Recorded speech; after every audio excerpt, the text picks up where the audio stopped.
पहचान।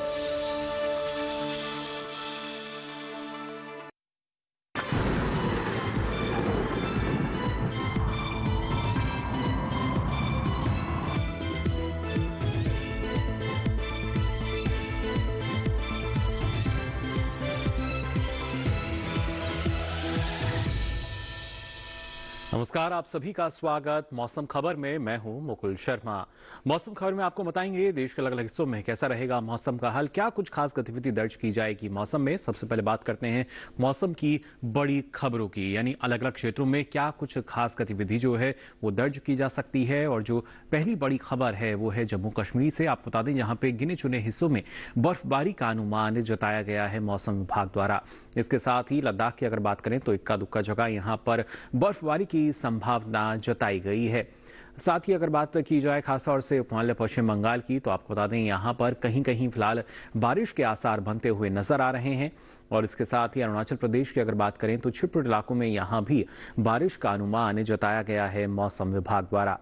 वहीं अंडमान निकोबार की अगर बात करें तो गिने चुने स्थानों पर यहाँ भी बारिश की संभावना जताई गई है। अब आइए आगे बढ़ते हैं और नजर डालते हैं मौसम पूर्वानुमान में देश के अलग अलग क्षेत्रों में बारिश की स्थिति क्या दर्ज की जाएगी आने वाले दिनों के दौरान। सबसे पहले अगर हम बात करते हैं उत्तर पश्चिम भारत के पहाड़ी क्षेत्रों की, तो आप देख सकते हैं जम्मू कश्मीर की अगर बात की जाए, लेह लद्दाख की हम बात करें, गिलगित बल्तिस्तान, यहाँ भी आप देख पा रहे होंगे कई जगह बारिश का अनुमान जताया गया है। जबकि हिमाचल प्रदेश उत्तराखंड की हम बात करें, यहाँ फिलहाल बारिश नहीं होगी। तो पंजाब, हरियाणा, राजधानी दिल्ली और उत्तर प्रदेश में भी फिलहाल बारिश का कोई अनुमान नहीं जताया गया है। यानी सिर्फ जो पहाड़ी क्षेत्रों में अगर जम्मू कश्मीर, लेह लद्दाख की हम बात करें तो यहाँ जरूर कई जगह बारिश के आसार हैं। जबकि पूर्वी भारत की बात की जाए, पूर्वोत्तर राज्यों की हम बात करें तो यहाँ कहीं भी बारिश का कोई अनुमान नहीं जताया गया है मौसम विभाग द्वारा। यानी बिहार, झारखंड, ओडिशा, तमाम जो पूर्वोत्तर राज्य हैं वहाँ फिलहाल बारिश के लिहाज से जो मौसम है वो साफ बना रहेगा। इसी तरह अगर दक्षिण भारत की अगर बात की जाए तो आप देख सकते हैं यहाँ भी फिलहाल जो प्रमुख राज्य हैं दक्षिण भारत में, यहाँ केरल, तमिलनाडु, कर्नाटका की हम बात करें, रायलसीमा, तटियान प्रदेश, तेलंगाना, यहाँ फिलहाल कहीं भी बारिश का कोई इस तरह का जो अनुमान है वो नहीं जताया गया है। यानी बारिश के लिहाज से यहाँ भी मौसम साफ बना रहेगा। और साथ ही अगर बात की जाए मध्य भारत की, तो यहाँ आप देख सकते हैं यहाँ भी बारिश के लिहाज से जो मौसम है वो साफ नजर आ रहा है। यानी यहाँ भी कहीं भी बारिश का कोई अनुमान नहीं जताया गया है। मध्य प्रदेश की हम बात करें, छत्तीसगढ़, विदर्भ, मराठवाड़ा, मध्य महाराष्ट्र, कोंकण, गोवा, गुजरात, इसके साथ साथ राजस्थान आप देख पा रहे होंगे यहाँ कहीं भी बारिश का कोई अनुमान नहीं जताया गया है। लेकिन पिछले 24 घंटों के दौरान देखिए क्या कुछ खास गतिविधि जो है वो मौसम में दर्ज की गई है। आइए जान लेते हैं जम्मू कश्मीर और लेह लद्दाख की अगर हम बात करें तो यहाँ दोनों जगह आप देख सकते हैं अलग अलग जगहों पे जो बारिश है वो जरूर दर्ज की गई है पिछले 24 घंटों के दौरान। यानी कहीं कहीं हल्की फुल्की जो बारिश है वो भी दर्ज की गई यहाँ पर। और इस तरह का ही कुछ अनुमान जो है मौसम विभाग द्वारा यहाँ के लिए जताया भी गया था। हालांकि जो बाकी क्षेत्र हैं वहाँ पर किसी भी तरह की कोई खास गतिविधि दर्ज नहीं की गई। और इसी तरह अगर हम बात करते हैं अरुणाचल प्रदेश की, तो आप देख सकते हैं यहाँ भी अलग अलग हिस्सों में जो बारिश है वो दर्ज की गई। जबकि उपमहाद्वीप पश्चिम बंगाल और सिक्किम में भी अलग अलग क्षेत्रों में यहाँ भी जो बारिश की स्थिति है वो दर्ज की गई है पिछले 24 घंटों के दौरान। तो जाना आपने कैसा रहा है मौसम का हाल। फिलहाल मौसम से संबंधित और भी जानकारी आपको देंगे, लेकिन यहाँ रुक रहे हैं एक छोटे से ब्रेक के लिए। जल्द हाजिर होंगे, आप बने रहिए दूरदर्शन किसान पर।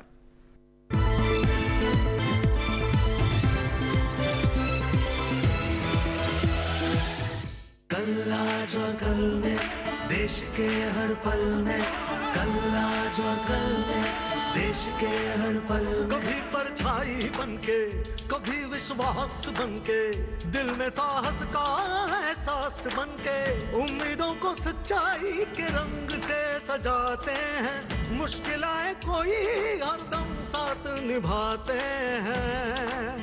कल आज और कल में रहते हैं, देश के हर पल में रहते हैं, कल आज और कल में रहते हैं, देश के 1956 से आज तक LIC हर पल आपके साथ।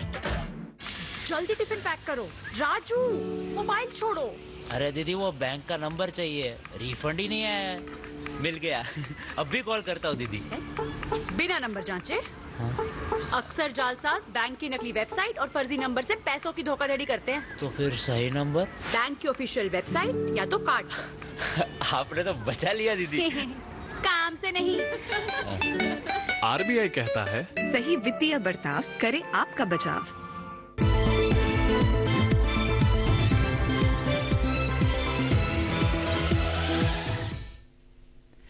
ब्रेक के बाद आप सभी का एक बार फिर स्वागत मौसम खबर में। अब आइए बुलेटिन में आगे बढ़ते हैं और बात कर लेते हैं इन दिनों तापमान में किस तरह का बदलाव जो है वो दर्ज किया जा रहा है अलग अलग क्षेत्रों में, यानी तापमान का हाल कैसा रहा है इस पर आइए अब नजर डाल लेते हैं। ना सिर्फ हम पहले अगर बात करें यहाँ पर अधिकतम तापमान की, तो आप देख सकते हैं हिमालय, पश्चिम बंगाल और सिक्किम जहाँ पे अधिकतम तापमान में एक गिरावट दर्ज की गई है। करीब 3 से 5 डिग्री सेल्सियस की जो कमी है वो यहाँ दर्ज हुई है अधिकतम तापमान में सामान्य तापमान के मुकाबले पिछले 24 घंटों के दौरान। इसके साथ ही अगर हरियाणा की बात की जाए, राजधानी दिल्ली की हम बात करें, तो अधिकतम तापमान में यहाँ भी एक कमी देखी गई है 1 से 3 डिग्री सेल्सियस की। और साथ ही अगर बात की जाए कोंकण, गोवा, तटीय कर्नाटक, इन तमाम क्षेत्रों की, तो यहाँ अधिकतम तापमान में इजाफा दर्ज हुआ है, करीब 5 डिग्री सेल्सियस ज्यादा रहा है यहाँ पे अधिकतम तापमान सामान्य तापमान के मुकाबले। और वहीं अगर हम बात करते हैं तटीय आंध्र प्रदेश की, और इसके साथ साथ आप देख सकते हैं सौराष्ट्र कच्छ की भी अगर बात की जाए, तो यहाँ करीब 3 से 5 डिग्री सेल्सियस अधिक दर्ज किया गया अधिकतम तापमान सामान्य तापमान के मुकाबले। वहीं अगर आइए अब नजर डालते हैं खासतौर से झारखंड की हम बात करें, ओडिशा की अगर बात की जाए, तो यहाँ करीब 1 से 3 डिग्री सेल्सियस ज्यादा दर्ज किया गया अधिकतम तापमान सामान्य तापमान के मुकाबले। और वहीं दक्षिण भारत की स्थिति आप देख सकते हैं, रायलसीमा, बीती दक्षिण कर्नाटका, तमिलनाडु, पुडुचेरी, यहाँ भी करीब 1 से 3 डिग्री सेल्सियस का जो इजाफा है अधिकतम तापमान में दर्ज किया गया पिछले 24 घंटों के दौरान सामान्य तापमान के मुकाबले। जबकि अगर सबसे अधिक तापमान की अगर हम बात करें, तो आप देख सकते हैं कोंकण, गोवा के रत्नागिरी में दर्ज हुआ, और यहाँ जो तापमान है 38.3 डिग्री सेल्सियस दर्ज किया गया। वहीं न्यूनतम तापमान की स्थिति आई जान लेते हैं, पश्चिमी राजस्थान में करीब 3 से 5 डिग्री सेल्सियस अधिक दर्ज किया गया है न्यूनतम तापमान सामान्य तापमान के मुकाबले पिछले 24 घंटों के दौरान। और साथ ही अगर बात की जाए सबसे कम तापमान की, तो पश्चिमी राजस्थान के चूरू में दर्ज हुआ और न्यूनतम तापमान रहा 5.2 डिग्री सेल्सियस। तो जाना आपने किस तरह का बदलाव अधिकतम और न्यूनतम तापमान में देखा जा रहा है, लेकिन देश के प्रमुख शहरों में अधिकतम और न्यूनतम तापमान की स्थिति क्या दर्ज की गई है, आइए इस पर भी डालते हैं नजर।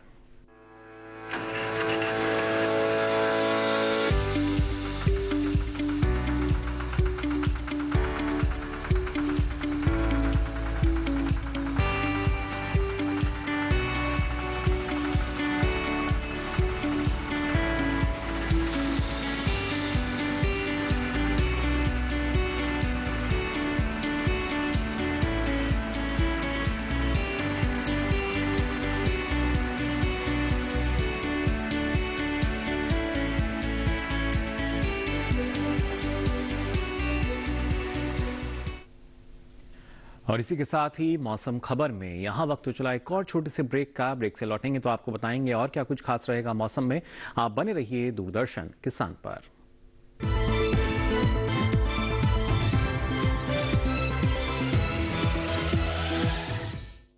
दीदी नौकरी लग गई। अरे वाह, बधाई हो।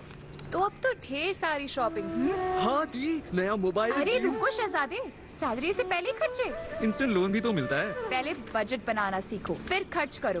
पर दी, देखो, कमाई का एक हिस्सा हमेशा बचाना चाहिए, लेकिन पार्टी देने से नहीं बचोगे तुम। हाँ दी, पार्टी मेरी, बजट तुम्हारा। अच्छा। आरबीआई कहता है सही वित्तीय बर्ताव करे आपका बचाव।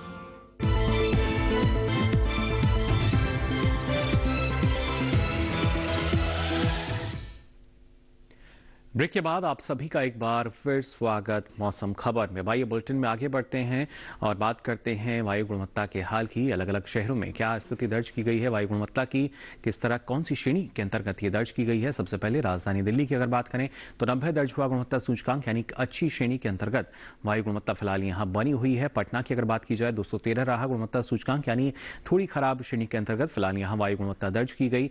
बेंगलुरु की अगर हम बात करें तो 97 दर्ज किया गया गुणवत्ता सूचकांक, यानी अच्छी श्रेणी के अंतर्गत फिलहाल यहां वायु गुणवत्ता भी बनी हुई है। जबकि पुणे में आप देख सकते हैं 160 रहा गुणवत्ता सूचकांक और संतोषजनक श्रेणी जो है वो यहां दर्ज की गई वायु गुणवत्ता की।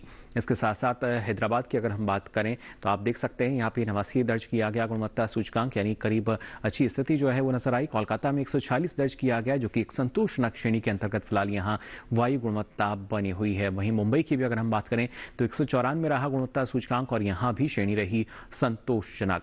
और इसके साथ ही अहमदाबाद की अगर हम बात करें तो 167 दर्ज किया गया गुणवत्ता सूचकांक और यहाँ भी संतोषजनक स्थिति फिलहाल वायु गुणवत्ता की दर्ज हुई है। आइए आगे बढ़ते हैं, नजर डालते हैं पर्यटन पूर्वानुमान में देश के प्रमुख पर्यटन स्थलों पर अगले 4 दिन किस तरह का मौसम आपको मिल सकता है।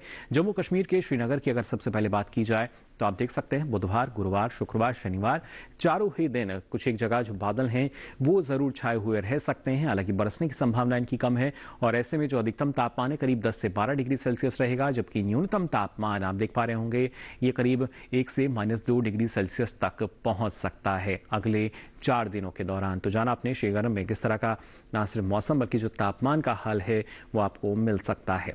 आगे बढ़ते हैं, उत्तराखंड के चमोली की अगर हम बात करें तो देखिए बुधवार, गुरुवार, शुक्रवार 3 दिन काफी बेहतर स्थिति है। पर्यटन के लिहाज से कोई भी खास गतिविधि मौसम में दर्ज नहीं की जाएगी, लेकिन शनिवार में हम देख पा रहे हैं कि कुछ एक बादल जो हैं वो जरूर छाए रह सकते हैं कुछ एक हिस्सों में और ऐसे में जो अधिकतम तापमान है करीब 19 से 23 डिग्री सेल्सियस के आसपास रहेगा, जबकि न्यूनतम तापमान जो है वो करीब 6 से 9 डिग्री सेल्सियस के आसपास बना हुआ रह सकता है। इसके साथ ही पंजाब के आनंदपुर साहिब की अगर बात की जाए तो बुधवार में आप यहां देख पा रहे होंगे जो मौसम है वो पूरी तरीके से खुला हुआ नजर आ रहा है, कोई भी खास गतिविधि दर्ज नहीं की जाएगी। लेकिन गुरुवार, शुक्रवार, शनिवार 3 ही दिन आप देख सकते हैं कुछ एक जगह जो बादल हैं वो जरूर छाए हुए यहां आपको मिल सकते हैं और ऐसे में जो अधिकतम तापमान है करीब 26 से 28 डिग्री सेल्सियस रहेगा, जबकि न्यूनतम तापमान जो है वो करीब 13 से 15 डिग्री सेल्सियस के आसपास दर्ज किया जाएगा।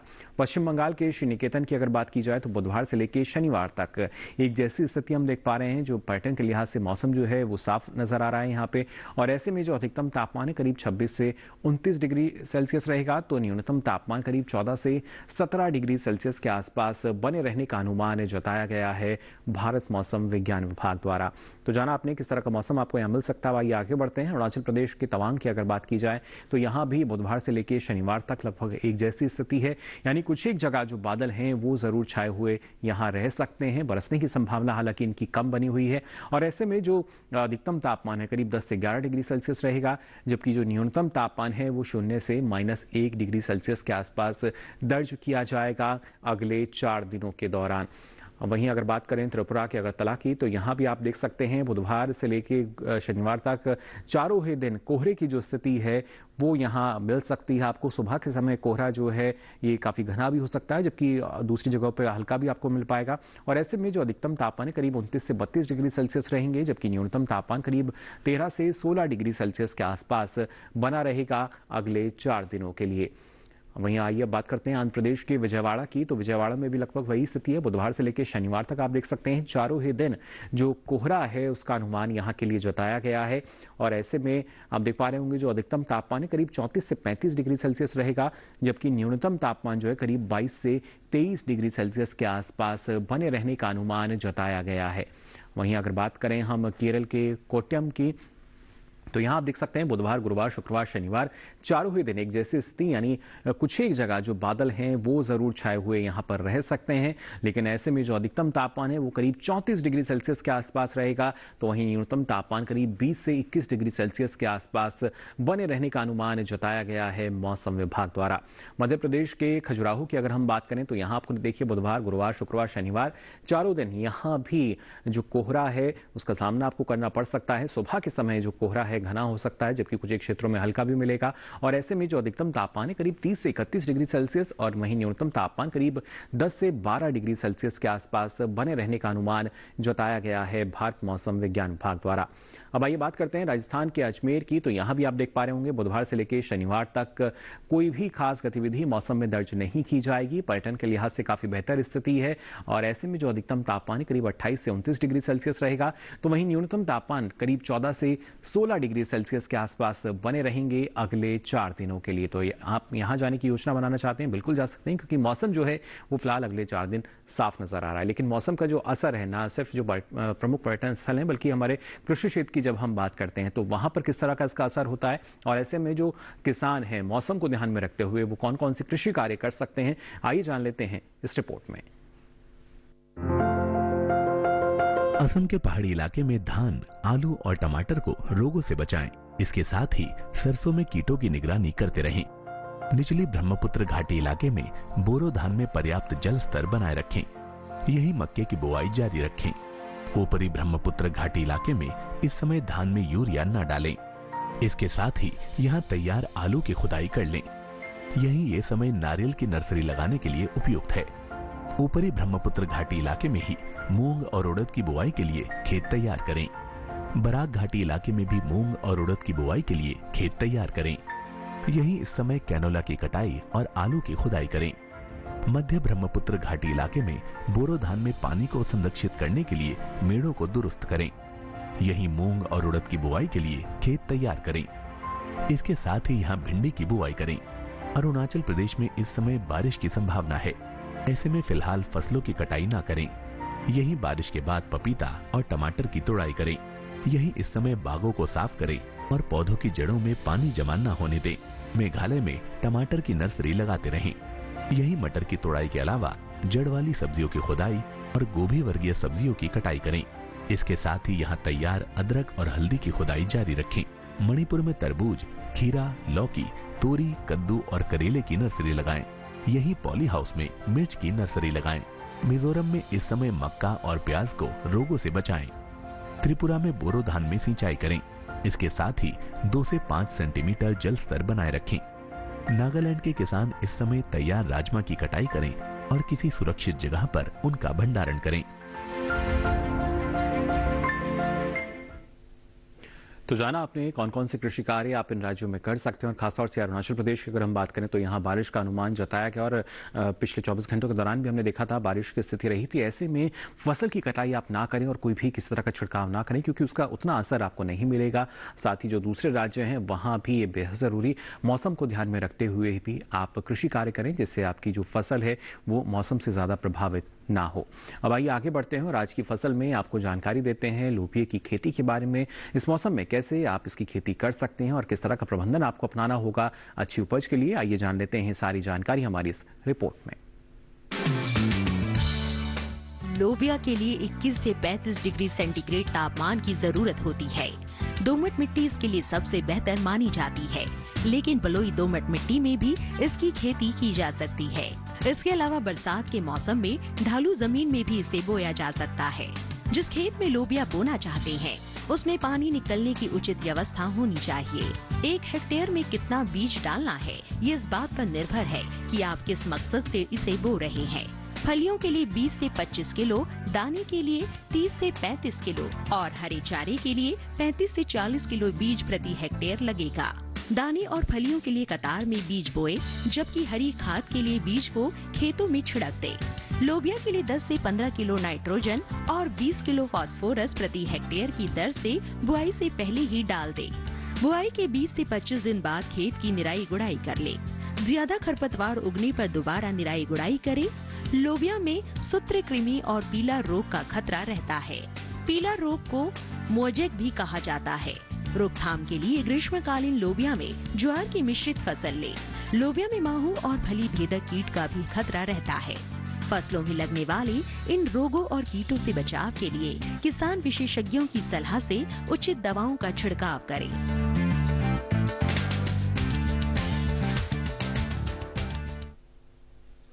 तो जाना आपने कैसे आप बेहतर ढंग से लोबिया की खेती कर सकते हैं क्योंकि भले ये फसल एक हो लेकिन इसके फायदे अनेक हमारे किसानों को मिलते हैं।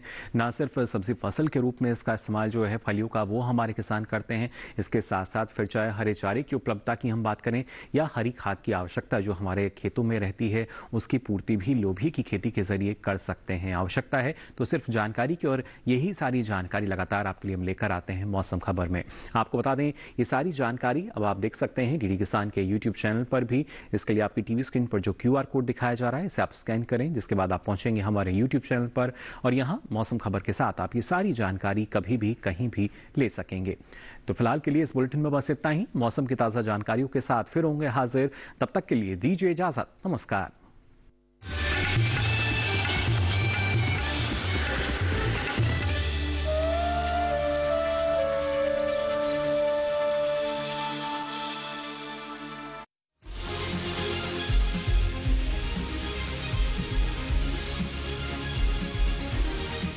धरती का सीना चीर दे,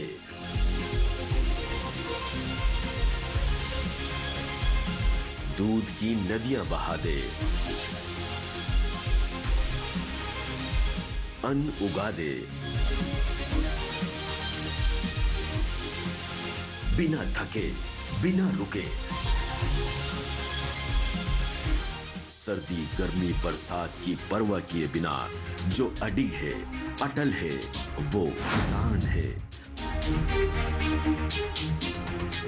कामयाबी के आसमान पर पहुंचे धरती पुत्रों की दास्तान। सफल किसान जल्द आ रहा है दूरदर्शन किसान पर।